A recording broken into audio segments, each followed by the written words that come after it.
Selamat pagi teman-teman Gema. Boleh di-unmute? Pagi. Pagi. Ya, gimana teman-teman keadaannya setelah seminggu ini kita kembali lagi harus lockdown apa PPKM ya. Ya itu whatever sebutannya bagaimana.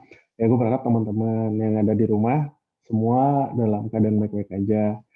Ya memang dalam situasi ini eh, kita juga mau sama-sama kita panjatkan doa agar problematika COVID ini cepat selesai, agar kita bisa kembali lagi lah, kita bisa berkumpul bersama, beribadah di gereja bersama teman-teman. Oke teman-teman, sebelum kita mulai ibadah pagi hari ini, mari kita berdoa sejenak untuk kesatuan teduh.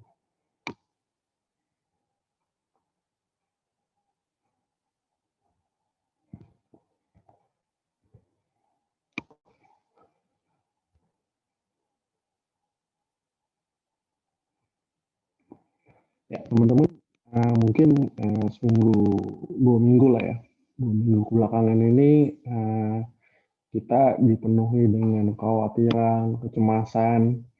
Mungkin teman-teman juga ngerasa nggak sih, jujur gue pribadi gue ngerasa banget kayak selama ini yang sebelum-sebelumnya gue masih lumayan berani buat nongkrong segala macam, tapi bener-bener yang ini kayak bener-bener gue di rumah, gue keluar tuh cuma bener-bener kayak buat bener-bener beli kebutuhan pokok.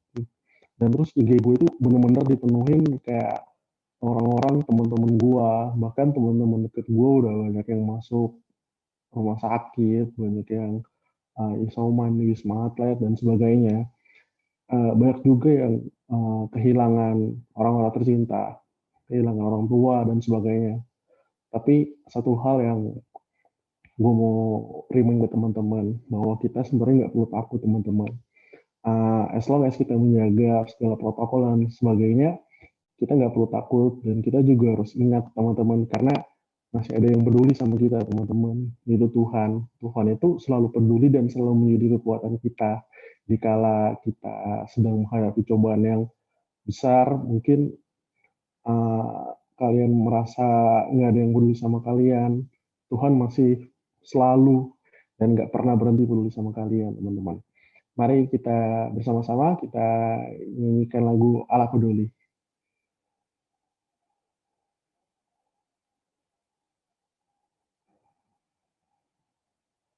Ini buat Kevin, boleh tolong dibantu?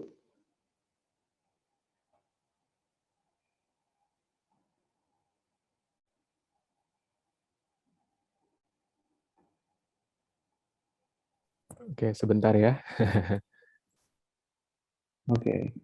Ya teman-teman, berhubung dengan ibadahnya kayak gini, kita juga nggak bisa ke gereja ya buat prepare untuk dan segala macamnya. Jadi kita sama ini ya beberapa minggu ke depan lah kita bakal ibadah lewat YouTube apa? Gue juga nggak ngerti sebutannya. Pokoknya kita bakal nggak ada tim penata layanan juga ya ke gereja. Jadi kita uh, ibadah kita praise and worship sembari kita dengerin lagu dari ya media yang disediakan oleh Koko Kevin nih. Oke teman-teman, mari sama-sama kita panjatkan lagu Allah Peduli.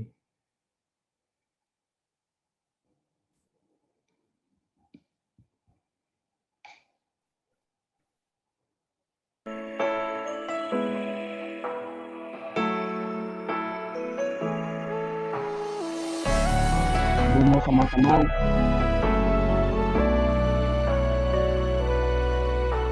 teman-teman buka suara kita, mari kita nyanyikan lagu ini. Banyak perkara yang tak dapat ku mengerti, mengapakah harus terjadi di dalam kehidupan ini. Satu perkara yang ku simpan dalam hati, tiada satu pun yang terjadi tanpa Allah peduli.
yang ku simpan dalam hati. Tiada satu pun kan terjadi tanpa Allah peduli.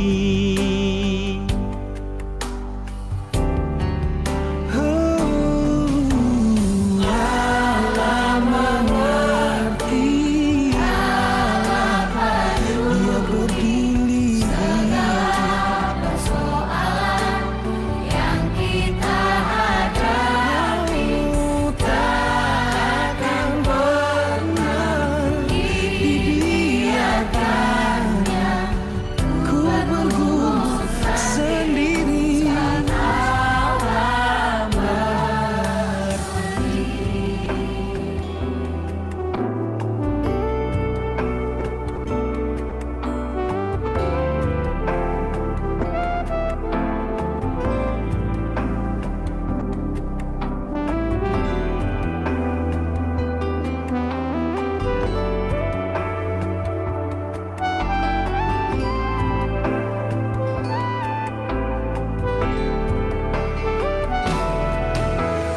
Allah mengerti, Allah peduli segala persoalan yang tiap kita hadapi.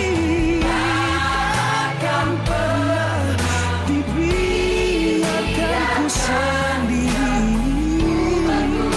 ku sendiri.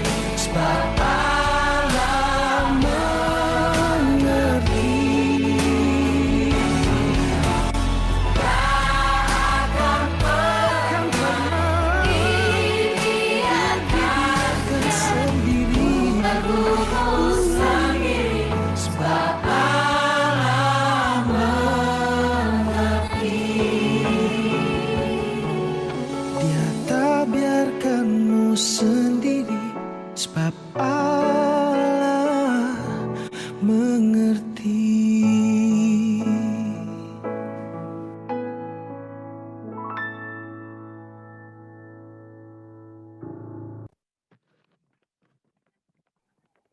Ya, teman-teman, biarlah kiranya lagu tersebut menjadi pengingat bagi kita untuk dikala kita menghadapi masalah yang kita hadapi. Oke, teman-teman, setelah itu gue akan undang Pak Abraham untuk memimpin kita dalam doa syafaat. Silakan teman-teman, saya persilakan pada Pak Abraham.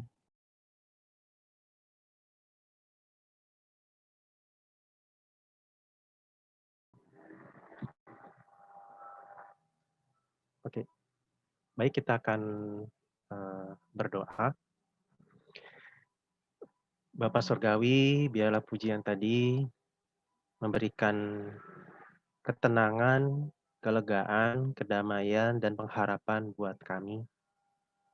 Bahwa Allah yang kami miliki adalah Allah yang Maha Kuasa dan juga yang peduli terhadap kami, termasuk di masa-masa yang tidak mudah seperti sekarang, ketika pandemi virus corona terus merajalela baik di Indonesia maupun juga di dunia.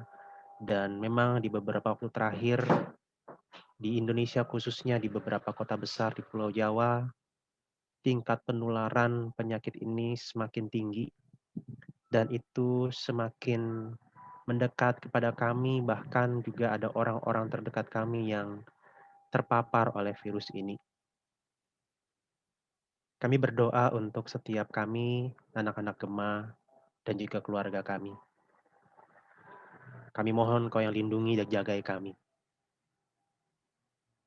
Kami memang perlu bertanggung jawab untuk menjaga kesehatan kami, mematuhi protokol kesehatan dari pemerintah, membatasi ruang gerak kami. Tetapi bagaimanapun juga, Engkaulah yang paling berdaulat, yang sanggup memakai, memberkati setiap upaya kami untuk kami bisa terlindung dari virus corona. Tetapi kami juga berdoa kalau ada di antara kami atau juga anggota keluarga kami atau famili kami yang Engkau izinkan untuk mengalami penyakit ini, mohon Engkau yang berikan kekuatan, Engkau yang anugerahkan pemulihan, sehingga berangsur-angsur kami atau sahabat kami atau sanak saudara kami berangsur-angsur sembuh dan kembali hidup dan melayani Tuhan di dalam keseharian kami. Kami yang sedang menderita sakit COVID yang mungkin cukup fatal, cukup berat, mohon Tuhan yang berkenan untuk menopang, Tuhan yang berkenan memulihkan, Tuhan yang juga memberikan kepada kami semua pengharapan bahwa kami punya Allah yang lebih besar dari permasalahan dan termasuk pandemi virus corona. Dan kami punya Allah yang tetap mengasihi kami ketika ada di antara kami yang terkena virus ini. Kami punya Allah yang tidak meninggalkan kami. Sehingga itu yang memberikan dasar buat kami untuk tetap percaya, berharap, dan setia kepadamu. Kami juga berdoa untuk setiap kami yang sedang studi di baik SMP ataupun SMA. Mungkin minggu depan atau besok sudah mulai masuk sekolah lagi, menjalani kegiatan belajar mengajar dari jarak jauh. Biarlah Tuhan yang anugerahkan semangat, anugerahkan motivasi yang besar bahwa kami sedang mempersiapkan diri untuk merancangkan masa depan yang Tuhan sediakan. Sehingga kami mau belajar dengan sungguh-sungguh meskipun secara daring. Kami juga berdoa untuk setiap kami yang kuliah, mungkin ada yang sudah menyelesaikan ujian akhir semesternya. Biarlah Tuhan yang menolong kami untuk mengisi waktu-waktu liburan kami dengan hal-hal yang bermanfaat. Sehingga kami bisa meningkatkan kemampuan kami, wawasan kami, dan itu akan berguna bagi masa depan kami juga. Menyerahkan juga untuk setiap kami yang bekerja, mohon Tuhan yang terus berikan kami kekuatan, konsentrasi, semangat, sukacita. Di tengah-tengah mungkin ada kelelahan, kejenuhan, beban yang berat, tugas yang banyak. Berikan kekuatan, berikan sukacita. Dan kalau masih ada rekan-rekan kami yang harus bekerja ke kantor, tidak dari rumah, mohon Tuhan yang lindungi, Tuhan yang jagai, Tuhan yang jaga kesehatan kami, yang di satu sisi harus tetap profesional di dalam pekerjaan, tetapi juga harus tetap menjaga kesehatan di tengah-tengah situasi seperti sekarang. Kami juga berdoa untuk gereja kami. Ada beberapa anggota gereja kami, baik itu bahkan hamba Tuhan, majelis, jemaat, yang Kau izinkan untuk mengalami penderitaan ini, menderita virus corona, penyakit yang memang sedang marak dialami banyak orang. Mohon Tuhan yang berikan kekuatan, penghiburan, pengharapan, pemulihan. Kami juga berdoa agar gereja kami Engkau yang terus sertai, Engkau yang pimpin, Engkau yang tuntun, sehingga bisa tetap melakukan apa yang menjadi kehendak Tuhan, sehingga kehadiran gereja kami ini benar-benar menjadi kehadiran yang mewakili Tuhan, untuk kami bisa mengalami kehadiran Tuhan, cinta kasih Tuhan, dan pertumbuhan rohani dari Tuhan. Kami juga berdoa untuk bangsa dan negara kami, mohon Tuhan juga yang sertai, sehingga vaksinasi massal yang terus dikerjakan ini benar-benar bisa tepat sasaran. Engkau yang jauhkan di oknum yang berusaha untuk mencari kesempatan, menipu, memanipulasi data, dan lain sebagainya, memberikan suntikan vaksin yang kosong. Tuhan, Engkau yang lindungi. Engkau juga menolong untuk setiap masyarakat bisa bekerja sama, terbuka untuk divaksin, tidak malah menyebarkan kabar-kabar yang buruk, yang malah justru menghambat untuk vaksinasi massal ini bisa dilakukan.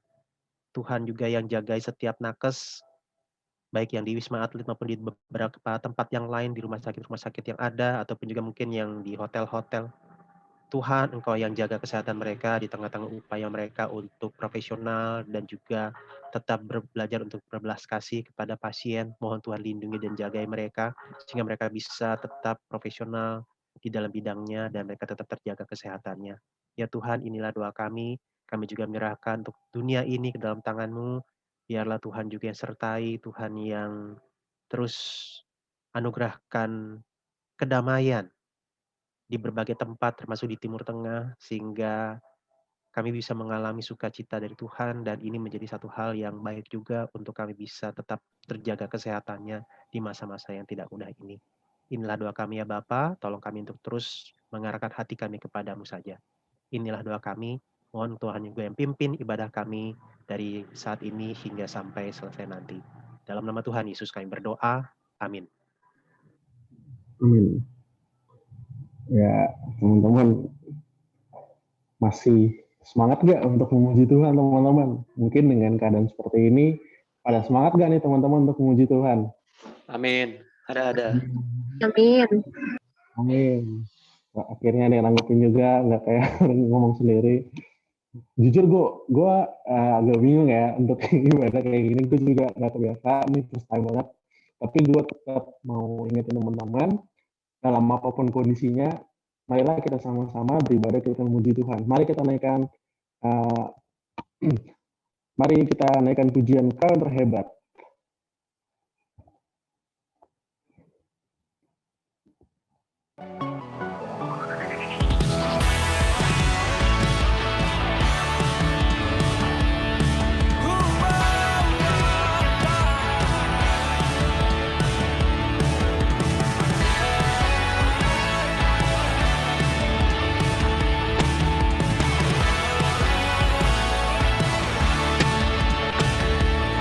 Yesus, kau perisai dalam hidupku. Kuasamu sanggup menghancurkan kutuk. Kau kalahkan maut dan taklukkan dunia. Ku bersorak serukan Kau yang terhebat. Kasih-Mu nyata di dalam hidupku. Kau selamatkanku dan tebus dosaku. Kaulah yang terbaik, kuasa-Mu sempurna.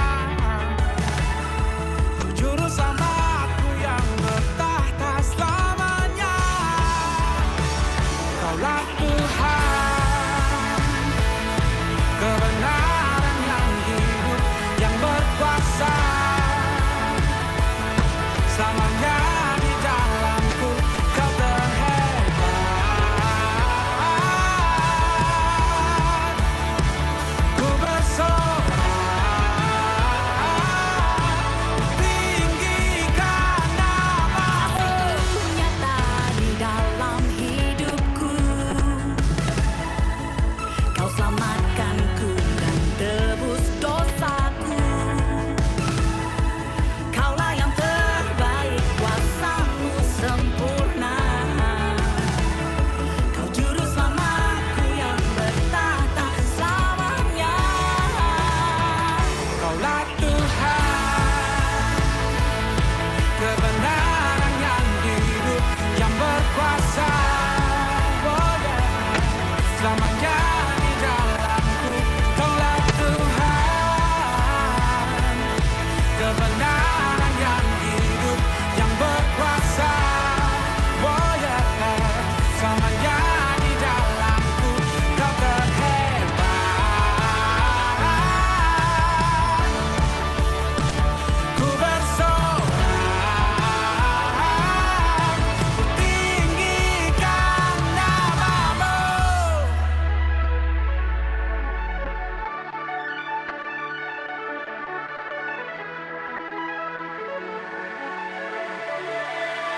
Kau yang terhebat. Yesus, Kau terhebat.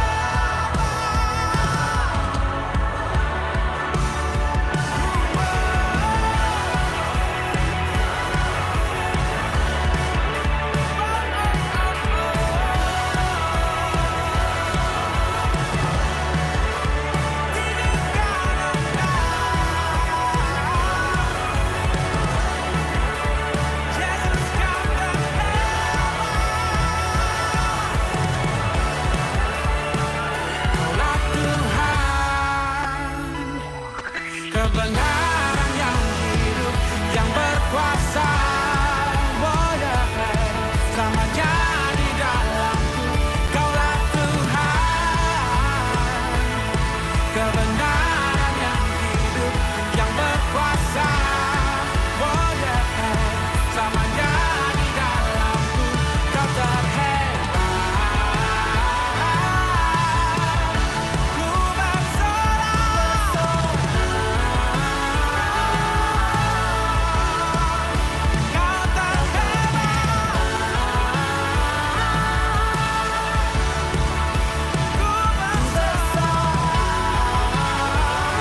Masih semangat teman-teman untuk lanjut kita memuji Tuhan. Masih. Gue yakin teman-teman masih semangat dan siap untuk memuji Tuhan.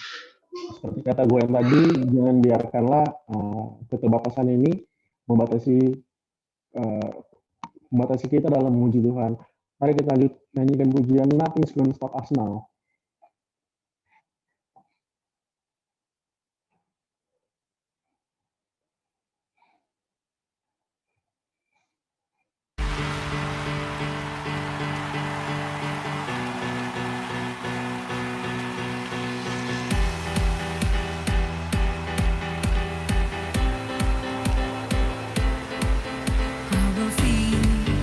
I will think of your love for me in my life.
teman-teman, bagaimana ujian dalam online? Kayak gue rasa tetap kita ada semangat. Oke, sebelum kita masuk ke dalam firman Tuhan, sebelumnya tema minggu ini adalah K-pop and J-pop. Gue mungkin sedikit mau bahas ya, tapi gue jangan anggap gue pengkhotbah ya teman-teman ya. Gue sedikit tuh biasa emang suka ngebahas sedikit kayak bridgingnya lah ibaratnya. K-pop and J-pop ini mantap banget sih buat gue, kayak K-pop and J-pop. Yang dimaksud J-pop ini mungkin Jesus kali ya, Pak B, kalau nggak salah ya. Ya, ini asumsi gue ya. K-pop itu beberapa bulan terakhir ini banyak banget. Itu yang BTS ya. Gila banget sampai kayak ngantri gitu. K-pop. Itu orang ngantri sampai segitu, gue lagi mikir, gila. Sampai diusir terakhir sama Satgas, kalau salah di sub dan lain-lain. Dan gue pun juga nggak tertarik untuk mencoba karena gue bukan fans dari kayak BTS ya. BTS itu kan ya, gue bukan fans dari BTS, jadi gue nggak tertarik juga. Tapi yang di dalam pikiran gue, sebagus apa sih mereka? Maksudnya wow apa sampai orang-orang itu ibarat kayak ngantri demi sebuah makanan cuma bungkusnya doang gitu. Dan tapi teman-teman pernah kebayang nggak sih di dalam hidup kita, padahal Tuhan itu telah banyak berbuat pada kita ketika kita dalam kegelapan. Mungkin kita pernah jatuh ke dalam kegelapan, kita jatuh ke dalam masalah. Pernah nggak sih kita mengagumi Tuhan sampai kita tuh benar-benar mengagumi sampai kayak kita rela ngantri demi si BTS itu? Mungkin itu satu pertanyaan yang mungkin bisa direnungkan teman-teman. Kalau BTS bisa seperti itu, harusnya Tuhan layak mendapatkan yang lebih. Mari kita ngobrolin teman-teman.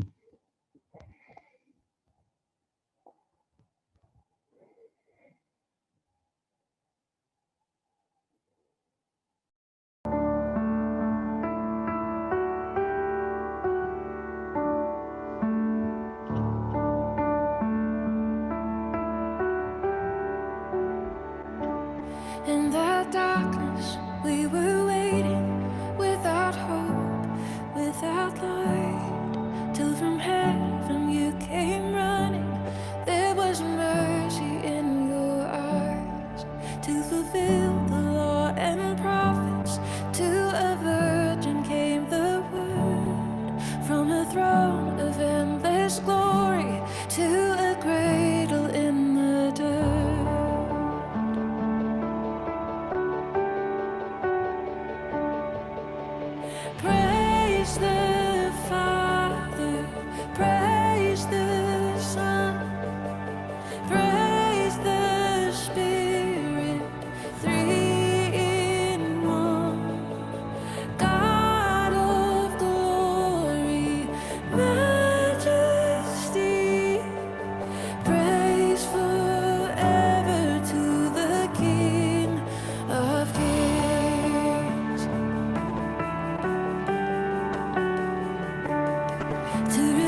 ya teman-teman biarlah lagu itu kiranya dapat menjadi sebuah pengingat juga seperti narasi yang tadi gue ucapkan sebelum lagu ini diputar. Untuk waktu dan tempat saat itu saya persilakan kepada Evangelis Abraham untuk membawakan firman Tuhan. Silakan Pak Abraham.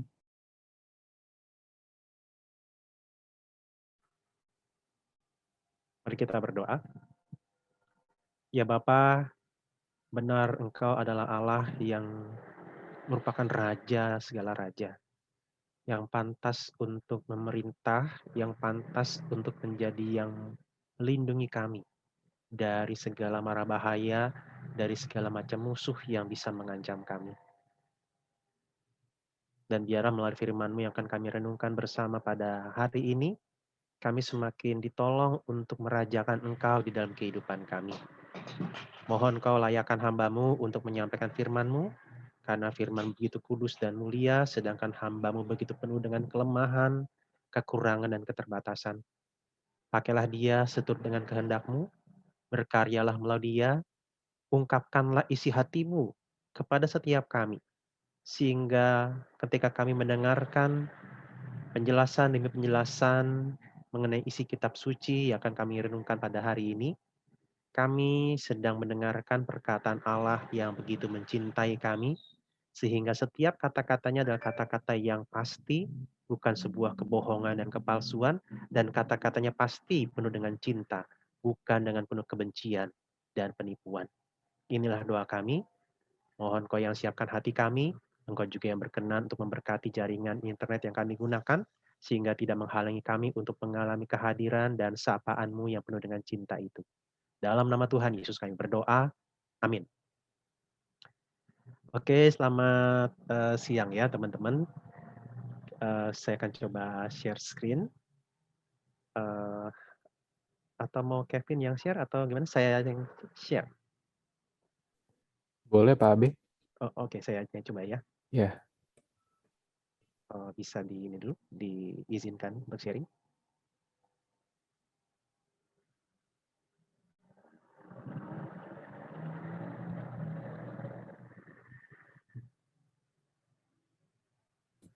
Udah Pak Abe. Oke, thank you. Oke, ya teman-teman, ya tema kita hari ini ya, K-pop and J-pop. Bagaimana jika Yesus menjadi K-pop idol? Ya K-pop itu ya teman-teman tahu ya. Nah, J-pop nih istilah saya aja iseng-iseng ya. Jadi Jesus Pop ya. Jadi gimana kira-kira kalau nanti Yesus itu jadi salah satu idol versi K-pop gitu ya. Memang bicara tentang K-pop ini sebuah fenomena yang lagi sangat marak beberapa waktu terakhir ya. Dan bukan hanya di Asia, tetapi juga sudah merambah ke negara-negara termasuk di Amerika. Bahkan Simon Cowell sendiri bingung dengan fenomena ini. Kenapa? Karena Simon Cowell sebagai seorang tokoh yang berusaha untuk mencari orang-orang berbakat, khususnya dalam hal seni peran, seni suara ya, dan juga tarian, beberapa grup yang dia buat itu gagal ya.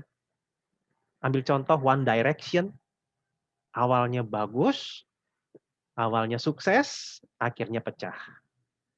Kemudian ada lagi kalau saya tidak salah apa itu namanya? Fifth Factory ya, yang grup perempuannya ya. Itu kan hasil dari seleksi talent show yang dibuat oleh Cowell.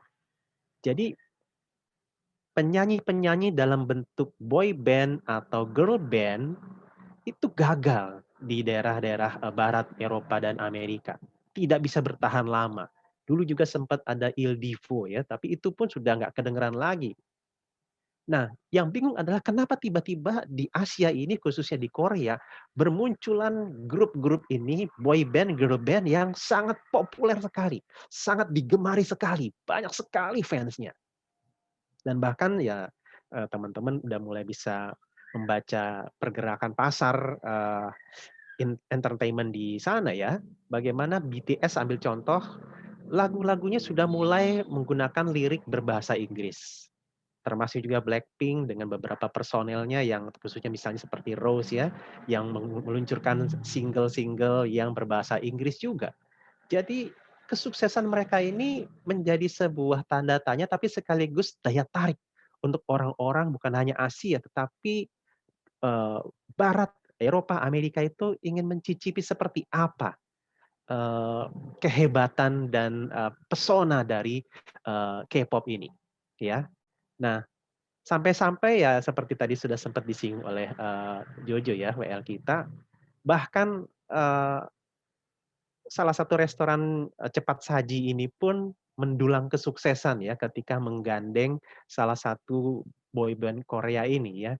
Padahal kalau dipikir-pikir French fries, nugget, minuman soda cola ini, ya kita bisa beli ketengan di swalayan dan kita bisa menikmatinya dan mungkin rasanya nggak kalah dibandingkan dengan yang dikeluarkan oleh restoran cepat saji ini. Tapi begitu ada grup band Korea yang digandeng, seperti tadi WL kita katakan, sampai orang mengular ya untuk ngantri. Nah ini satu hal yang perlu kita pikirkan ya, kok bisa begitu? Nah sampai-sampai bungkusnya pun ada yang mencoba untuk mengabadikan ya. Jadi isinya sudah disantap, sudah habis semua dimakan. Nah, tutup sausnya dipakai jadi gantungan kunci, gelasnya dijadikan tumbler, terus bungkus ya kertas pembungkusnya dijadikan untuk sebagai casing handphone. Ini ya nggak tahu apakah jadi satu ide kreatif untuk teman-teman ya yang masih menyisihkan bungkus ini, saya nggak tahu ya. Nah, sampai-sampai ada yang berusaha untuk mengabadikannya ya, benar-benar diabadikan, taruh di frame gitu. Nah, teman-teman, ini satu hal yang memang fenomena yang sangat unik sekali ya.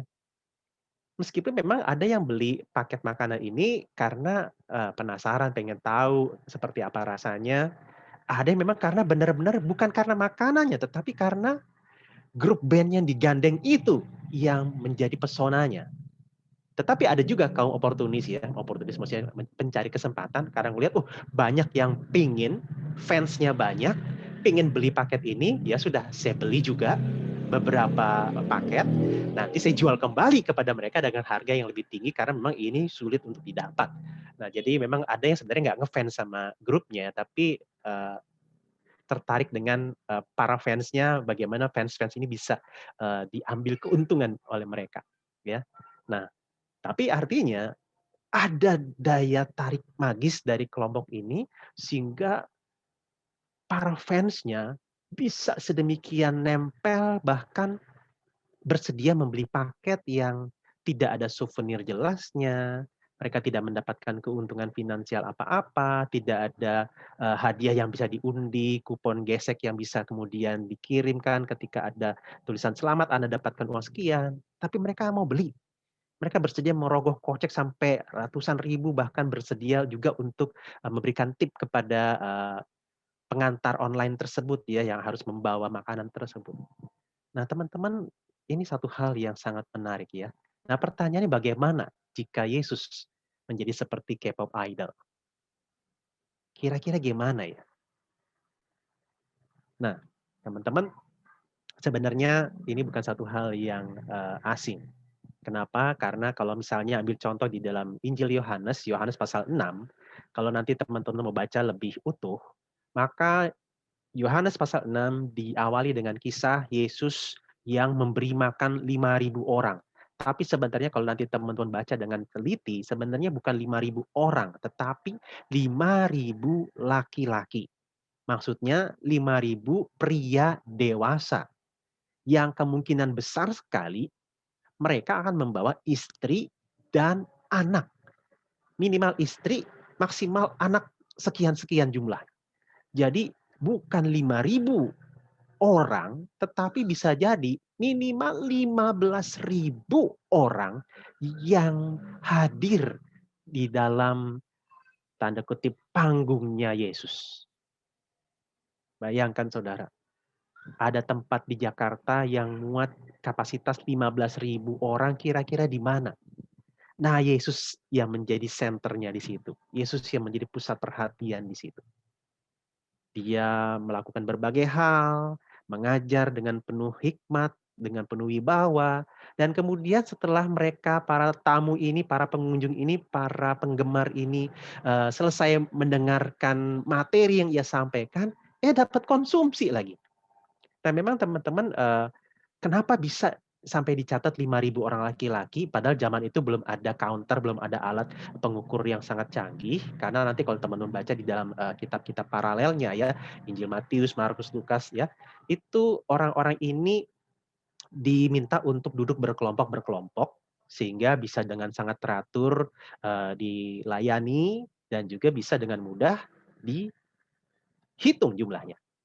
Ya, sehingga 5.000 orang laki-laki atau mungkin 15.000 orang itu menjadi satu hal yang wajar untuk bisa diketahui jumlahnya. Nah, ketika orang-orang ini selesai dilayani, mendapatkan makanan, gratis pula, kemudian Yesus meninggalkan mereka bersama dengan murid-muridnya. Nah, kita lanjut kepada bagian yang berikut. Pada keesokan harinya orang banyak yang masih tinggal di seberang melihat bahwa di situ tidak ada perahu selain daripada yang satu tadi, dan bahwa Yesus tidak turut naik ke perahu itu bersama dengan murid-muridnya, dan bahwa murid-muridnya saja yang berangkat. Tetapi sementara itu beberapa perahu lain datang dari Tiberias dekat ke tempat mereka makan roti sesudah Tuhan mengucapkan syukur atasnya. Ketika orang banyak melihat bahwa Yesus tidak ada di situ dan murid-muridnya juga tidak, mereka naik ke perahu-perahu itu lalu berangkat ke Kapernaum untuk mencari Yesus. Ketika orang banyak menemukan Yesus di seberang laut itu, mereka berkata kepadanya, "Rabi, bila mana engkau tiba di sini?" Nah, teman-teman bayangkan ada 15.000 orang yang berbondong-bondong mencari Yesus, mengejar Yesus. Bahkan ketika nggak ketemu, mereka yang di ayat 23 ya, mereka sampai berani untuk nyebrang ya, pakai perahu. Dan teman-teman, saya nggak tahu nih, apakah memang jumlah perahu itu memang perahu yang cukup memadai kapasitasnya untuk bisa ribuan orang itu nyebrang dari satu tempat ke tempat lain untuk mencari Yesus. Bisa jadi itu desak-desakan mereka. Dan sebenarnya ini bukan istilahnya sebenarnya bukan laut ya, tetapi danau ya. Cuman buat mereka waktu itu ya ada sekumpulan air yang sangat banyak dan luas, mereka pikir itu laut. Makanya kalau teman-teman di Alkitab kita misalnya Danau Galilea, maka bahasa Inggrisnya Sea of Galilee. Nah, salah satu danau di Palestina sana yang tidak bisa atau ya ini ya, kalau kita kecebur kita akan ngambang, nggak akan tenggelam, yaitu disebutnya Dead Sea atau laut mati. Padahal itu danau bukan laut. Nah, jadi teman-teman sebenarnya karena ini sebenarnya danau, maka ada orang-orang yang nyebrang menggunakan perahu, ada orang-orang yang berbondong-bondong memutari danau untuk bisa ke tempat seberang dari awalnya mereka di satu titik untuk ke titik yang lain. Nah, jadi teman-teman bisa bayangkan ribuan orang berkerumun, jalan berbondong-bondong, berdesak-desakan, penuh dengan antusiasme. Mungkin mereka awalnya kenyang, bisa jadi haus lagi. Dan mereka ya haus ya, lapar dulu ya baru haus ya. Lapar dan kemudian haus. Nah, jadi teman-teman ini satu hal yang bisa dikatakan mereka bersedia berjuang, bekerja keras, tanda kutip bayar harga untuk dapetin Yesus. Sehingga fenomena penggemar-penggemar dari grup band Korea yang tadi barusan kita sempat singgung itu bukan satu hal yang baru. Di zaman Yesus udah ada. Dan Yesus adalah salah satu kandidat untuk menjadi pelopor idol ini. Nah, jadi teman-teman, kalau teman-teman dalam posisi Yesus, dikerumuni, digemari banyak orang, dikagumi, diinginkan, disukai ribuan orang, seperti apa perasaannya? Bagaimana responmu? Ketika teman-teman punya follower di IG sampai ribuan, bagaimana perasaan? Apa yang akan kamu lakukan ketika ada orang-orang yang begitu banyak itu follow kamu? Nah, Yesus itu memenuhi syarat untuk jadi idol. Kenapa? Karena dia punya sesuatu yang menjadi daya tarik bagi banyak orang. Dan bukan hanya daya tarik, tetapi ada hal yang dia bisa berikan. Kalau misalnya idol-idol seperti tadi ya, grup-grup musik, penyanyi, seleb, dan seterusnya. Apa yang mereka bisa berikan buat kita? Yang mereka bisa berikan lebih kepada talenta yang mereka pertunjukkan kepada kita. Tapi tidak ada sesuatu barang fisik yang mereka berikan. Mereka kemudian kumpulkan nama-nama fans mereka, kemudian mereka cari tahu alamatnya dan kirimkan merchandise mereka secara gratis kepada kita. Enggak, mereka enggak lakukan itu. Tapi mereka disukai banyak orang. Nah, Yesus melampaui itu. Dia bukan hanya populer karena ada talenta yang ia pertunjukkan sehingga orang kagum, tetapi ada sesuatu yang dia berikan. Selain kalau tadi K-pop idol itu ya jasa tarik suara mereka. Yesus bahkan bisa melakukan mujizat, memberikan kesembuhan fisik, memberikan makanan kepada mereka. Nah, dan banyak orang menyukai dia. Karena daya tarik yang dimiliki Yesus itu. Sehingga banyak orang bersedia untuk tanda kutip bayar harga untuk menemui dia. Jadi Yesus benar-benar memenuhi syarat untuk menjadi idol. Nah, pertanyaannya ini latarnya itu kipas angin ya. Kipas angin kan bahasa Inggrisnya fans ya. Kalau banyak ya fans. Jadi antara kipas angin dengan penggemar itu ya bahasa Inggris sama ya, fans. Nah, jadi Yesus memenuhi syarat untuk jadi idol bagi para fansnya. Nah, apa respons Yesus ketika ada begitu banyak orang yang menggemari dia? Nah, tapi sebelumnya kita coba cari tahu sedikit apa arti penggemar. Dalam Kamus Besar Bahasa Indonesia, penggemar itu artinya orang yang menggemari. Entah menggemari kesenian, permainan, sebagainya, penggemar olahraga, penggemar sepak bola, penggemar grup musik, dan seterusnya. Penggemar perangko, meskipun sekarang udah nggak zaman lagi. Tapi ada orang yang menggemarinya, menyukainya, tertarik terhadap itu. Dan bersedia untuk cost ya, pay the cost ya, bayar harga tertentu untuk itu. Nah, sehingga kalau kita bisa lebih perjelas, kalau gitu penggemar itu apa? Penggemar kalau dalam kaitan ini terhadap orang, berarti adalah orang yang sangat menggemari, sangat menyukai, sangat memuja seseorang atau sekelompok orang. Begitu menggemari, begitu menyukai, begitu memuja. Nah, kayaknya ini bagus ya. Nah, kalau dengar kata kayaknya bagus, teman-teman udah mulai curiga, ada nggak bagusnya. Nah, ini. Orang-orang yang begitu menyukai, menggemari, memuja orang tertentu atau kelompok orang tertentu, biasanya punya gambaran tertentu tentang idola di dalam pikiran mereka. Bahwa orang ini, sekelompok orang ini adalah sosok ideal buat mereka. Jadi yang ideal tuh kayak begini. Entah itu wajahnya, entah itu suaranya, entah itu pesonanya. Intinya inilah sosok ideal buat saya. Sehingga karena ini sosok ideal, menurut penggemar, maka dia tidak jarang untuk mencoba mulai meniru idola-idola tersebut. Entah gaya rambutnya, entah warna kulitnya, entah pakaiannya, entah sepatu yang dipakai, minuman yang konsumsi mereka, semua. Ya, bahkan ada juga yang mungkin sampai berani operasi plastik untuk wajahnya mirip mereka. Itu tadi, karena menganggap inilah yang ideal buat mereka. Nah, teman-teman, apa respon Yesus terhadap para penggemarnya, terhadap orang-orang yang begitu potensial untuk menjadi penggemarnya? Ribuan orang, teman-teman bayangkan. 15.000 orang lebih yang begitu tertarik pada Yesus, ingin menjadi penggemarnya. Yesus ngomong begini, ayat 29, 26-29 ya.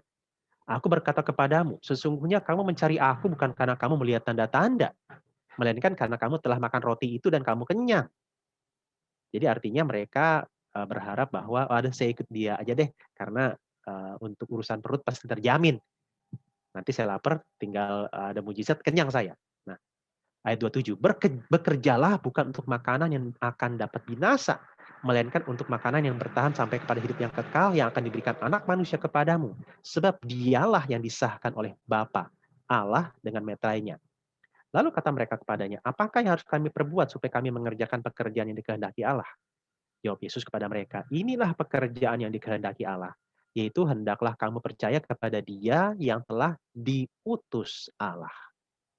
Jadi dari ayat ini Yesus tidak takut untuk berkata benar kepada orang-orang yang mendatangi Dia. Dalam artian begini, ketika Yesus melihat ada permasalahan yang sebenarnya sangat besar di dalam pemikiran para penggemarnya ini, orang banyak ini, Yesus ngomong, ada sesuatu yang harus kamu perbaiki di dalam cara berpikirmu. Ada masalah di situ. Nah, jadi Yesus tidak menutup-nutupi permasalahan yang dihadapi oleh para orang banyak. Yesus tidak kemudian enggan untuk mengatakan sesuatu yang merupakan kebenaran dan bisa jadi mungkin akan menyinggung orang-orang yang Dia hadapi itu. Nah, kemudian Yesus menjawab lebih dalam lagi, ya di dalam sebenarnya ada percakapan yang lebih panjang, cuman saya potong saja. Nah, Yohanes 6 ayat 35 sampai 38, Yesus mengajak orang-orang untuk fokus dari roti jasmania kepada roti hidup. Ketika mereka bertanya tentang apa yang harus dilakukan, Yesus bilang percayalah kepada Dia. Nah, Dia yang dimaksud adalah Yesus sendiri. Ayat 35 sampai 38 misalnya, kata Yesus kepada mereka, "Akulah roti hidup. Barang siapa datang kepadaku, ia tidak akan lapar lagi, dan barang siapa percaya kepadaku, ia tidak akan haus lagi. Tetapi aku berkata kepadamu, sungguh pun kamu telah melihat aku, kamu tidak percaya. Semua yang diberikan Bapa kepadaku akan datang kepadaku, dan barang siapa datang kepadaku, ia tidak akan kubuang. Sebab aku telah turun dari sorga, bukan untuk melakukan kehendakku, tetapi untuk melakukan kehendak Dia yang telah mengutus aku." Yesus berani menyatakan kebenaran belak-belakan kepada orang-orang banyak yang sangat menggemari Dia saat itu. Tetapi Yesus juga mengatakan bahwa akulah sebenarnya kebutuhan yang terutama yang harusnya kamu perhatikan. Bukan sekedar apa yang saya lakukan, tetapi aku. Bukan sekedar what am I doing, tapi juga I'm as a being. Gitu. Nah, kemudian responnya adalah, maka bersungut-sungutlah orang Yahudi tentang Dia karena Ia telah mengatakan, akulah roti yang telah turun dari surga. Ayat 42, kata mereka, bukankah Ia ini Yesus, anak Yusuf yang ibu bapaknya kita kenal? Bagaimana Ia dapat berkata, aku telah turun dari sorga?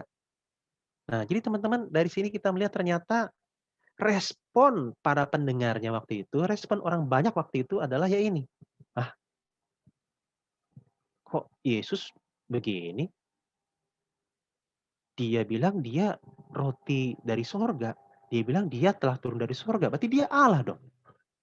Bukannya dia ini anaknya Yusuf. Ibu bapaknya kami kenal kok. Nah, teman-teman, dari sini kita sudah mulai ada semacam konflik di dalam pemikiran orang-orang Yahudi waktu itu. Mereka punya gambaran ideal tentang Yesus seperti apa, tetapi kemudian diperhadapkan, dibenturkan dengan sebuah kenyataan yang lain, bahwa jangan-jangan Yesus yang mereka imajinasikan, bayangkan, harapkan, bukan seperti itu kenyataannya. Sehingga mereka bersungut-sungut. Jadi benar-benar ini ya bersungut-sungut sampai kayak grumbling, bukan hanya di dalam hati, tapi benar-benar sampai kedengeran. Nah, singkat cerita, ayat 66 dikatakan, mulai dari waktu itu banyak murid-muridnya mengundurkan diri dan tidak lagi mengikut Dia. Jadi bukan hanya belasan ribu orang tadi yang mulai meninggalkan Yesus, melainkan murid-murid Yesus pun yang banyak ikut meninggalkan Dia. Nah, teman-teman, ini satu respon yang sangat-sangat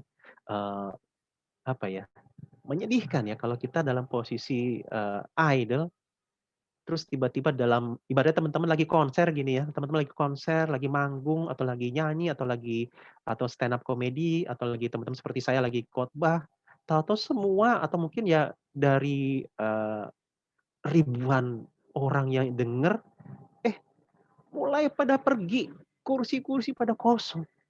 Rasanya gimana teman-teman? Pasti nyesek banget kan?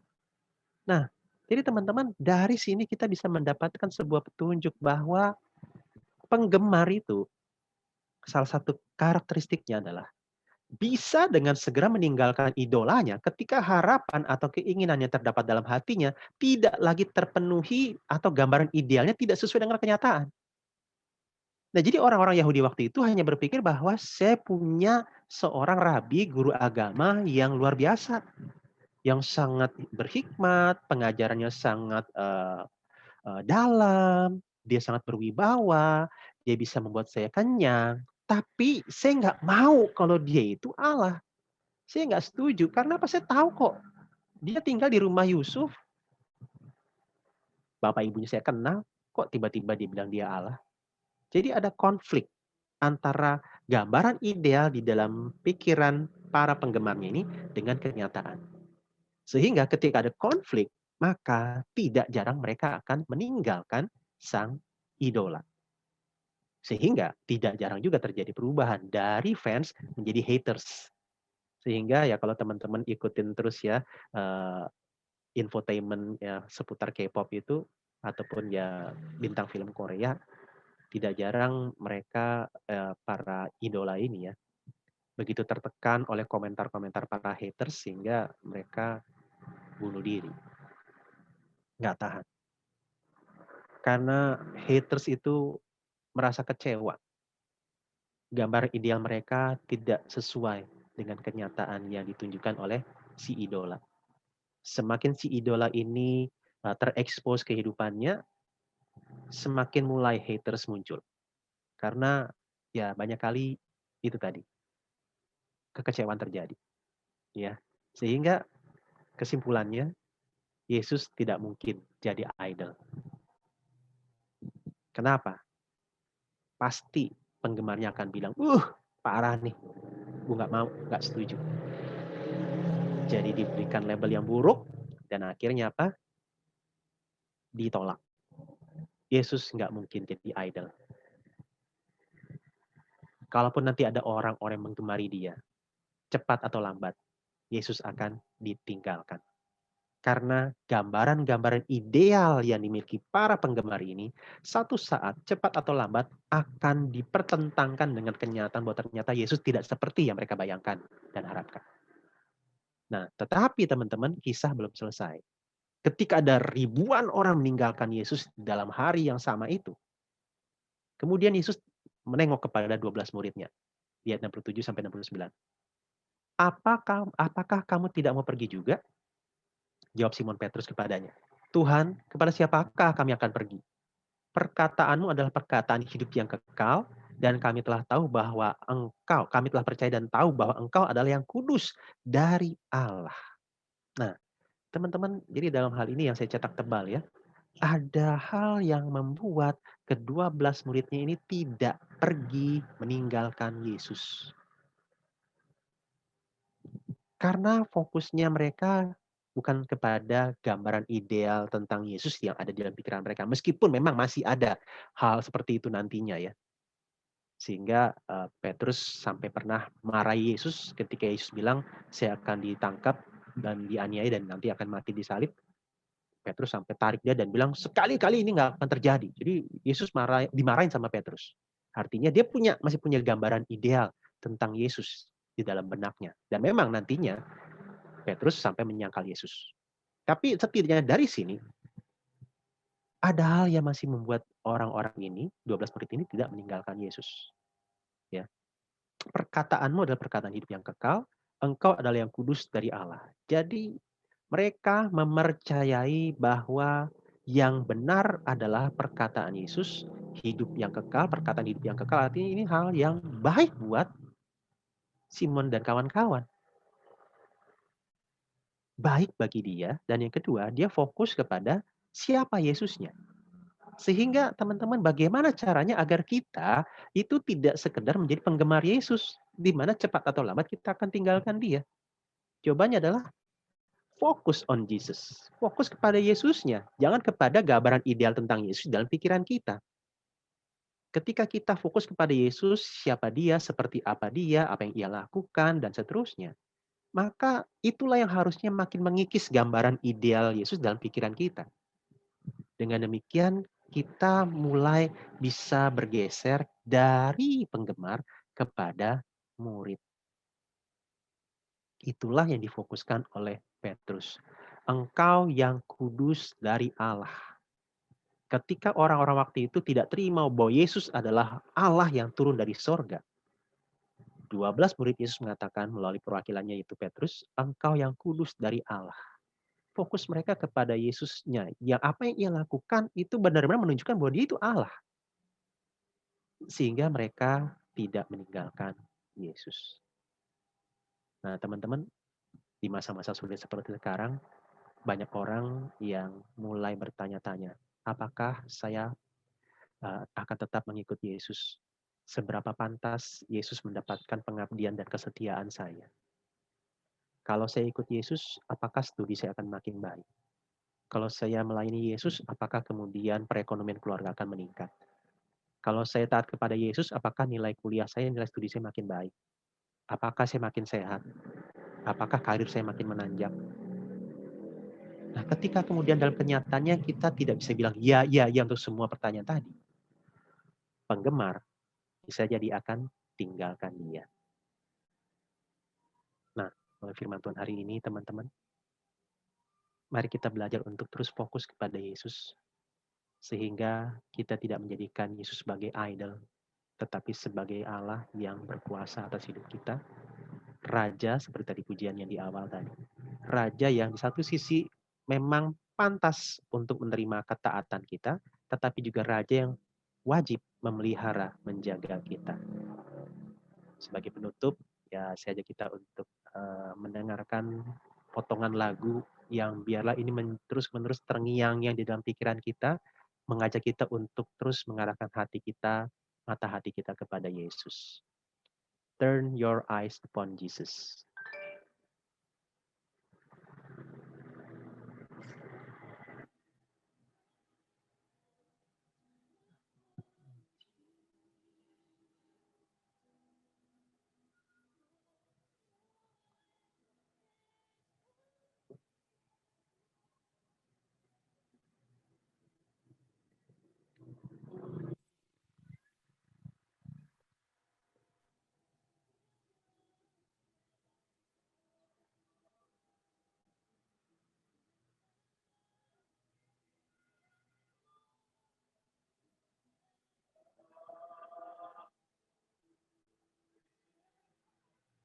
Maaf, apakah suaranya kedengeran teman-teman?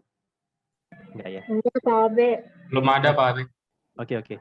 Saya coba share. Maaf, tadi kayaknya kelupaan ya.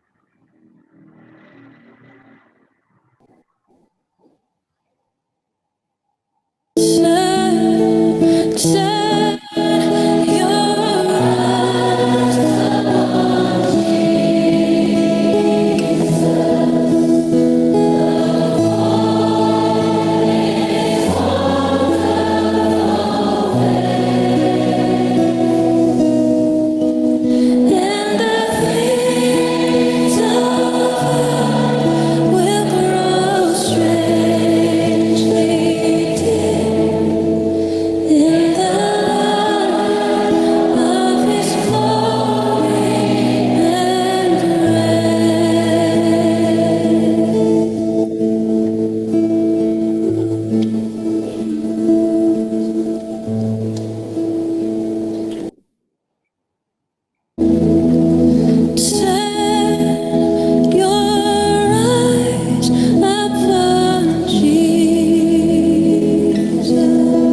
Biarlah firman Tuhan hari ini menolong kita, dan seperti penutup dari khotbah saya tadi, ada ribuan orang yang menghadiri ibadah konser atau ibadah praise and worship dari Hillsong tadi, ribuan orang, tetapi mereka tetap diarahkan untuk melihat kepada Yesus. Dan biarlah kita juga terus-menerus diarahkan kepada Yesus sehingga keindahan Dia mengalahkan hal-hal yang lain sekitar kita yang mungkin lebih menyenangkan, lebih menarik buat kita. Mari kita berdoa.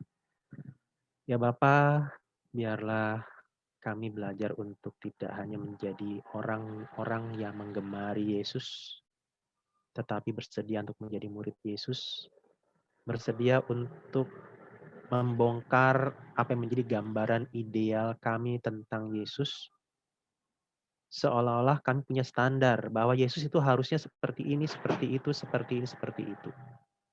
Tetapi biarlah kami mau terbuka untuk diubah, bahwa bukan kami yang menetapkan standar terhadap Yesus, tetapi Yesuslah yang akan menyatakan siapa dirinya, dan kami bersedia untuk menerima standar itu.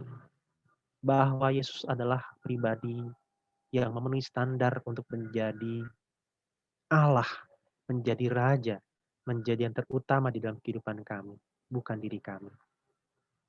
Sehingga di dalam menjalani kehidupan kami, ketika ada sesuatu lain hal yang mungkin buat kami sedih, kecewa, kami tidak meninggalkan Yesus. Kami belajar untuk mengimani bahwa kebaikan Yesus mungkin tidak sanggup kami lihat karena kami punya standar tertentu tentang kebaikan Yesus yang harus kami bongkar. Inilah doa kami.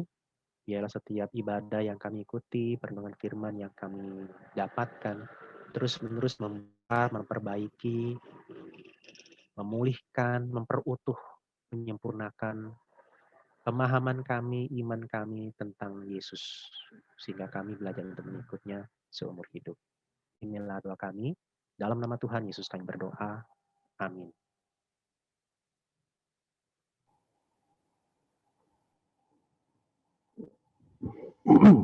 Oke, thank you Pak Abe untuk khotbahnya pada pagi hari ini.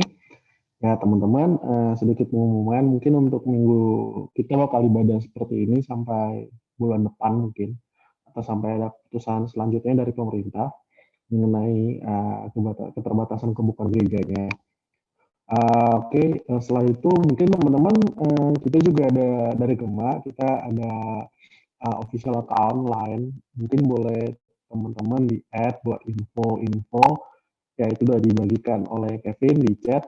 Ya, jadi itu ada pemberitahuan, info-info atau warta sekaligus renungan harian untuk teman-teman agar teman-teman dalam kesehariannya bisa menguatkan teman-teman ketika teman-teman masalah. Amin. Oke, untuk itu persembahan seperti biasa lewat rekening ya ini rekening, lalu bisa dengan berbagai macam metode yang lain ini, OVO dan segala macam. Oke, untuk ibadah hari ini itu aja teman-teman. Sekali lagi happy Sunday dan tetap jaga kesehatan teman-teman masing-masing. Oke, sebelum kita melanjutkan ibadah pada siang hari ini, mari kita ambil waktu untuk satu doa sejenak teman-teman.